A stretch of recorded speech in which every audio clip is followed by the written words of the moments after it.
I was born and raised in a small town in Clovelly, a small community in southwest England. My city basically survives through fishing, and there's a very common saying amongst the fishermen there. Fisherman's tale is an expression used to name tall tales or absurd lies told by someone. As you must have already guessed, it's named so because fishermen usually tell stories about giant fish they caught, or some fantastical creature they saw in the ocean. My dad used to be a fisherman, so I guess I can say I really heard lots of those. My family was really poor. Actually, the whole small microscopic fishing town we lived in was really poor. Despite that, I can't really say that I had a bad childhood. On the contrary, actually. Sure, we had our share of difficulties, but we had a simple life, and I never even came close to starving as a child. As I already said, Dad was a fisherman. Mum was a school teacher. The two of them always incentivized me to study really hard, which I still do to this very day. Especially Dad, who couldn't read at all. He had a very difficult life, and I won't be getting into any details with that. Not because I don't want to, but because he barely ever spoke about his younger days, which leads me to believe he went through some really tough stuff. But still, he always had a smile on his tanned face. Whenever he'd take his fishing trips with his fellow fishermen, he'd tell me one of his fisherman's tales. It was usually about some trouble he went through in the high seas, or something else he'd heard of. I think that's how he tried to tell me stories, so I could sleep easy before he left early in the next morning. And since he couldn't do the usual, grab a fairy tale book and read your kid to sleep thing, I guess he just made up his own stories. I also think it was his way to say some sort of goodbye, since his fishing ventures took from 3 to 4 days, and you'd never know if there was an accident or not. Anyway, I knew better than to believe in sea dragons or colossal tuna fish, but I never complained. I always loved his tales, no matter how absurd they were. I had my own Errol Flynn at home, always with some fantastic adventure to talk about. When I got old enough, he took me to the sea with him on some weekends. I think that's what made me fall in love with the sea life. So much we didn't know, literally right beneath our feet. So much mystery under those blue, deep waters. I became fascinated with it. Dad agreed with me about the mysteries when I first talked to him, which led me to believe I was going to end up as another tale of his. But instead, he said nothing else, and looked at the sea with distant but shaken eyes. I guess it runs in the family, he muttered in a sad melancholy. It sounded more like he was talking to himself instead of talking to me. I found it strange, but thought nothing of it at the time. There was this one day, though, that made me think about that look in his eyes. Or rather, every single look of his, but more specifically that one. There was a subtle emotion that didn't really fit with my dad's usual sunny personality. I remember it all too well. I was 16 at the time, and I'd already decided I wanted to become a biologist. The local school had grown due to a government program. I was pretty sure there was something weird about that, but made no big deal of it.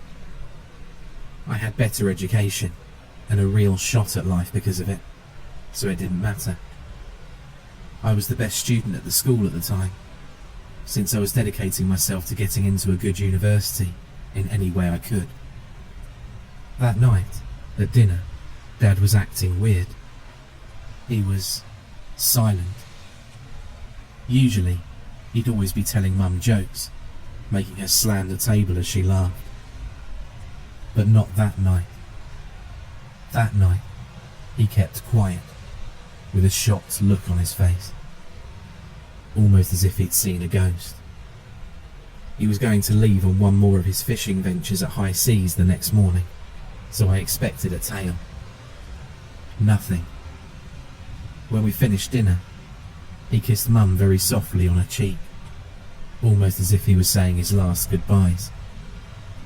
I made my way to bed, very puzzled with his attitude, when he followed me up to my bedroom, which was getting cramped now with books from the school's library. I felt a little bit better, as his tales always put a smile on his face, and mine. But when he started speaking, I couldn't help but feel a chill run down my spine. I know it sounds strange, a 16-year-old boy still having his father telling him bedtime stories. However, Dad and me really bonded through that. His tales became more and more elaborate as I spoke to him about literature. He and I would always laugh together, and, well, I couldn't ever let go of that. "Tale time, isn't it, boy?" he said in a melancholic way. "Is everything all right, Dad?" I asked, as I sat in my bed. "Yeah, I'm just thinking, that's all," he answered, in a distant way. I knew he was lying. I just didn't know why at the time. "There's a tale I wanted to tell you when you grew older. My dad told me this one." I was taken aback a little. Dad barely ever spoke of Grandpa, who died when Dad turned 19. That was new. I wanted to know more about Dad's story, even just a tiny bit. This was my chance. I sat up and listened carefully. "Have you ever heard the tale of the singing fish?" he asked. I shook my head in denial. That was definitely not how he told his stories. As I said before, he nearly always made them up. So to have one that was already ready, that was big news. They say that this tale is as old as the first boat made by man. A tale that might as well be true. You said it yourself, that the sea holds many mysteries.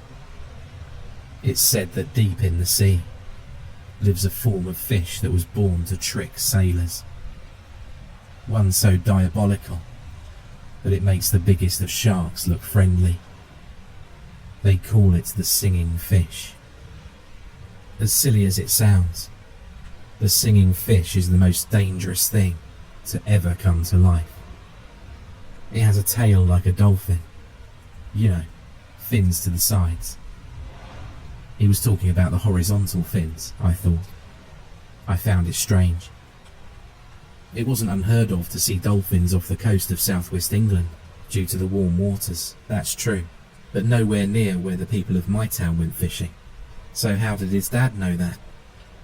More importantly, singing fish. I grew more and more confused, but shook my thoughts from my head as Dad went on with his tale. They have long tails and an upper body that looks almost human, but covered in dark blue scales. My father told me they even have arms and hands, with 6 fingers each. He also told me they have long hair and an appearance close to a woman's. Also, a big mouth filled with long, thin, and very sharp teeth. But the most dangerous feature is its voice. Its voice? I asked skeptically. Fish don't have voices, I thought to myself. A fisherman would know that very well too. Yes, its voice, Dad calmly answered. A female voice. A very beautiful voice that can't be forgotten. One so beautiful that it messes with your head. You may hear it once, but never twice. Whoever has an encounter with it vanishes in the ocean, along with the boat and whoever is with them. They say that men are hypnotized by the voice and are taken down to the water to be eaten by the singing fish and its children. Dad finished his unusual story with a grim look on his face. I was scared, not because of the mermaid story, but because of his eyes, and the fact that he was telling something of a horror story, which he never did. After that, he patted me on the shoulder and then hugged me. "You get to sleep in now, okay? You got a long way ahead of you and lots of books to read," Dad said, his voice cracking a bit, almost as if he was about to cry. I hugged him back, trying to comfort him somehow, worried if something was happening and I didn't know about it. Maybe Mum and Dad were splitting up. Maybe he was in debt. Maybe something happened to the boat. I couldn't tell. And that's what scared me the most. I couldn't get any sleep that night, thinking about Dad's strange attitude. I could even hear Dad leaving the house to get to the boat at 5 a.m. He was completely silent, respecting the sea's constant sound. And just like that, he never came back. It was Tuesday when he left. The weather was perfect, not a single cloud in the sky. And it remained like that for the next 6 days. After the 4th day of waiting, I could hear Mum cry herself to sleep. I went to the small wharf where his boat would always dock, every single day. The people in the town soon began to speak about it. 6 days after he left, someone saw something float in the water, slowly being carried to the beach. It was a huge piece of wood. A piece of a boat, more specifically. On it, in weathered paint, the name Medusa was painted in dark green. It was Dad's boat. Whatever was left of it anyway. Dad was gone. The shock was so great that I had no reaction. I didn't cry when they placed a memorial grave at the cemetery, burying a piece of Dad. I didn't cry when Mum held me, or when she cried at home. All I could think of was how Dad's eyes were changed before he left to never come back. Years passed, and with a lot of effort, I managed to pass the entrance exam for Oxford University. I had to move to Oxford, a very posh and well-off region to the east. Mum had a relative there, so I moved in with her. She was really proud and cried a lot. People even threw me a party the day before I left. When I began studying there, my life changed completely. I studied so much, I barely had time to sleep. And you know what? I loved it. I was absolutely fascinated with everything I learned every day. Near the end of the course, we started to begin field research. Since I was specialising in sea life, my classmates and I travelled to the ocean. It was going to be a 22-day trip on the high seas, and I was very excited.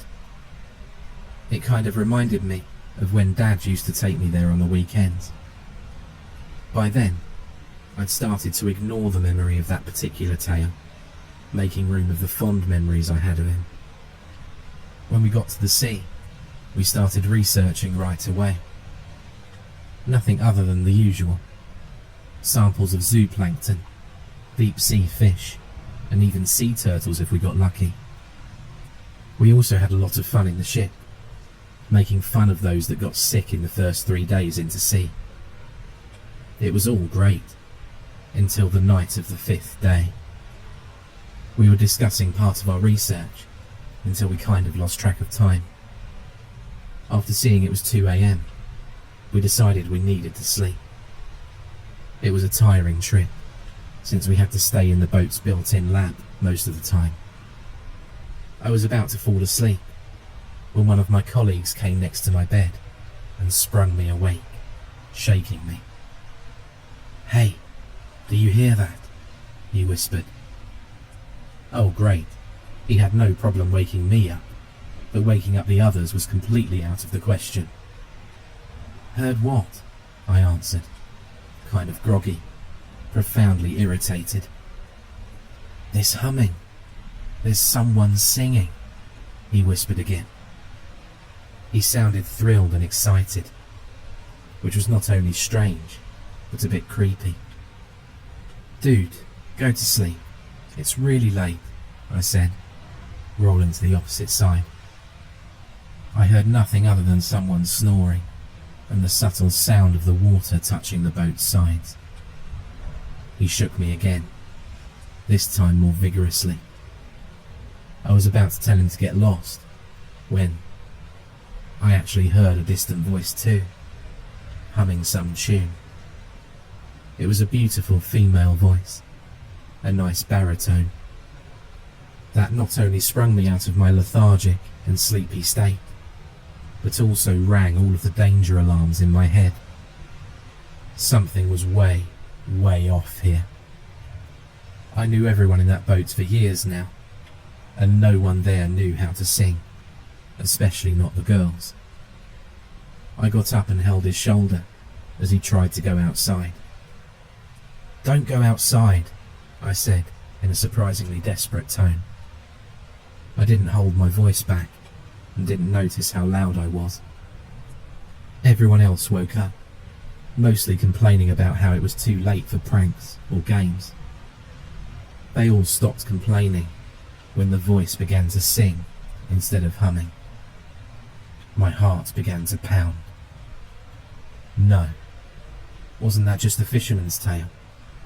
A lie, a story just to inflate the teller's ego, just an urban legend.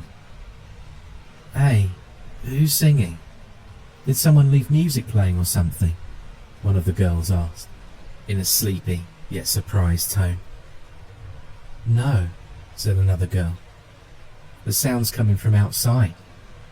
Who's singing?" Everyone quickly looked around to see if everyone was inside the room. It turned out as expected. Everyone was in there. I began to shake with fear. My heart felt like it was going to explode out of my chest. I had to do something. I finally understood the weight of the usual commonly told legends. Sometimes, even the tallest tales might be true. After all, they had to come from somewhere, right? The singing grew louder. My thoughts began to grow fuzzy as the melody of that beautiful voice kept growing more and more emotional. My thoughts began to grow too peaceful to be natural in that situation. I began to feel more and more scared because of that. But my body was starting to give signs. It had soon stopped obeying my commands. "We should go look," someone said. "No, we have to stay inside. Don't listen. Whatever you do, don't listen. Please," I screamed, moving towards the doorway, trying to block the way out. I didn't notice how I was limping and struggling to speak until the words came out of my mouth. I was drenched in cold sweat. "Why should we listen to you?" the guy who woke me up asked, in a distant tone. His eyes were mesmerized as he looked at the doorway. "She's calling out to me. Can't you hear her?" "You don't understand. Please don't go out there." My thoughts began to grow fuzzier by the second. The singing kept getting louder and louder. It was so beautiful, so heartfelt, so sensual. I could feel it. I could almost see a beautiful brunette mermaid singing in the water, singing my name, waiting for me under the moon. No, the singing fish was getting to me too. It was messing with my head, and I could do nothing but try to resist. And I was starting to fail. The singing was too loud not to listen anymore. "What's going on? What is this?" one of the girls asked. She didn't sound mesmerized at all. She sounded sick to her stomach and profoundly confused. I slapped myself in the face and I saw her cover her ears slightly. "What's happening? "Why am I having these thoughts?" one of the guys asked. They were asking me that. I knew the answer, although I didn't want to accept what it was. I no longer felt fear. I knew what was going to happen to me. The same thing that happened to my dad. The same thing that happened to his dad. "What's going on?" the confused girl asked me again, demanding me to spill what I knew about that singing. That beautiful, yet horrifying singing. That beautiful baritone from the sea. With a sad acceptance, I opened my mouth, mimicking a few of Dad's last words. I felt like I'd see him again soon, that I'd be at peace, right beside him in the ocean. Have you ever heard the tale of the singing fish? That was the last thing I remember about that night. Afterwards, I remember waking up to a harrowing amount of pain throughout my entire body in a hospital on the coast. The nurses said I was found half dead by a fishing boat, floating around the wreckage of the one I was in. Nothing, nor anyone else, was found. They seemed surprised when I asked about the others on the boat. No one believes my story. Hell, because of it, I was sent to this specialist psychiatric clinic. They think I hallucinated the events and that the boat sunk because of a gas leak or some other lie. It's funny, however, how they seem unable to make up another fisherman's tale to explain the disappearances of both my legs, my left hand, and of my colleagues. Since their families and the university's professors began to poke around. The police even came to visit me. They didn't really believe me either. They might not believe me, or even try to shut me up, but I know better than to stay quiet. I know what I saw and heard that night. I know what happened to my dad. And I know that someone else out there knows what's going on. I know it was all real. Sometimes I still listen to the singing. Sometimes I swear they're calling out to me, even though I'm so far from the sea now. They remember, and so do I.